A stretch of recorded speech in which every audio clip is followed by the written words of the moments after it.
Sir నిన్న హరీష్ నేడు KTR SIT next step ఏంటి? కేసీఆర్ని కూడా పిలుస్తారు, ఏదో జరగబోతుంది అని. కేసీఆర్ను తప్పకుండా పిలిచే అవకాశమే చాలా ఎక్కువగా ఉంది. అంతకుముందు కాళేశ్వరం విషయంలో కూడా చివరి దాకా ఉండి పిలిచారు. ఆయన చివరిలో వెళ్ళి చెప్పేది ఏదో చెప్పి ఆయన వచ్చేశారు. ఇప్పుడు హరీష్ రావును పిలిచినప్పుడు కొన్ని ఆధారాలతో పిలిచారు. పైగా నిన్న మీరు ఇంగ్లీష్ పత్రికలు చూస్తే, ఇంగ్లీష్ మీడియా కూడా చూస్తే, హరీష్ రావు గారు మీ ఫోన్ కూడా ట్యాప్ చేశారని చెప్పారండి ఆయనకు. మీరేదో అనుకుంటున్నారు, హరీష్ రావు గారు వేరే వాళ్ళ ఫోన్లు ట్యాప్ చేశామని మీ ఫోన్ కూడా ట్యాప్ చేశారు. అలాగే మీకు ముఖ్యమైన సహాయకులుగా ఉన్న ఒక 4-5 ఆ పేర్లు కూడా ఈరోజు మీరు అవి గమనించవచ్చు. వాళ్ళందరూ చైర్మన్లుగా అట్లా పనిచేసిన వాళ్ళు ఉన్నారు. అంటే హరీష్ రావు ఫోన్ కూడా ట్యాప్ చేశారు అన్నప్పుడు ఎవరు చేయించి ఉండాలి? ఇప్పుడు కవిత మాటలు మళ్ళీ మనం గుర్తు చేసుకోవాలి. ఇలా వెళ్తే ఒక ఆధారాలతో కొంచెం వెళ్తున్నారు. హరీష్ రావు ఏమో అక్కడ నేను నైని గనుల విషయం మాట్లాడాను కాబట్టి, కొత్తగూడెం అవినీతి, సింగరేణి అవినీతి తీసా కాబట్టి నా మీద ఈ నోటీస్ ఇచ్చారు, నాకేం కాదు అన్నాడు. సాయంత్రానికి కేటీఆర్కి ఇచ్చారు. ఉదాహరణకు కేటీఆర్కు హరీష్కు కలిపి ఎందుకు ఇవ్వలేదు? అంటే ఒకరు చెప్పిందని ఒకరితో క్రాస్ చేయడం, అంతే కదా.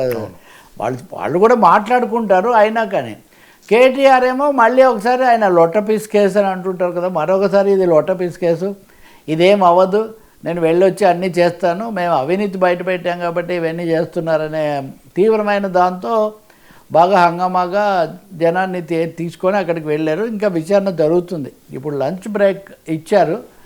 కానీ తెలంగాణలో మటుకు పెద్ద హై డ్రామా అనేది సిట్ హై డ్రామా మటుకు జరుగుతుంది. ఈ సిట్ హై డ్రామాలో తెర మీద మనకు ట్యాపింగ్ది కనిపిస్తుంది, తెర వెనుక సింగరేణి గనులు మీడియా వార్ కనిపిస్తుంది. ఎందుకంటే భట్టి విక్రమార్క నిన్న కూడా మాట్లాడారు. నిన్న మనం కిషన్ రెడ్డి కేంద్ర మంత్రి, బొగ్గు గనుల మంత్రి చెప్పింది మాట్లాడుతున్నాం కదా. కిషన్ రెడ్డి ఏమన్నారంటే సిబిఐ విచారణ రాష్ట్ర ప్రభుత్వం అడిగితే మేము చేస్తామంటూనే దాని సాంకేతిక అంశాలు పరిశీలించడానికి ఒక కమిటీ వేసామన్నారు. సో ఇప్పుడు కేంద్రం కూడా ఒక విచారణ జరుపుతోంది తెలంగాణలో, ముఖ్యంగా సింగరేణి మీద. అది ఏం తేలుస్తారు, ఎవరిని ఇరికిస్తారు అన్నది ఎట్లా ఉన్నా కానీ ఖచ్చితంగా అనేక పేర్లు, పోలీసు అధికారుల పేర్లు కూడా చెప్తున్నారు. ఈరోజు ఆర్ఎస్ ప్రవీణ్ కుమార్, బీఆర్ఎస్లో చేరిన మాజీ ఐపీఎస్ అధికారి, సజ్జనార్ని ఎందుకు పెట్టలేదు, సజ్జనార్ని ఎందుకు విచారించట్లేదని ఆయన అడుగుతున్నాడు. సో ఇది ఒక పెద్ద తీగలాగితే డొంక కదిలినట్టుగా మీడియా దగ్గర నుంచి, పోలీస్ అధికారుల దగ్గర నుంచి, రాజకీయ నాయకుల దగ్గర నుంచి అధికార యంత్రాంగం అంతటినీ కూడా ఇందులోకి తీసుకొచ్చి ఒక పెద్ద ప్రయత్నం జరుగుతున్నట్టుగా ఉంది.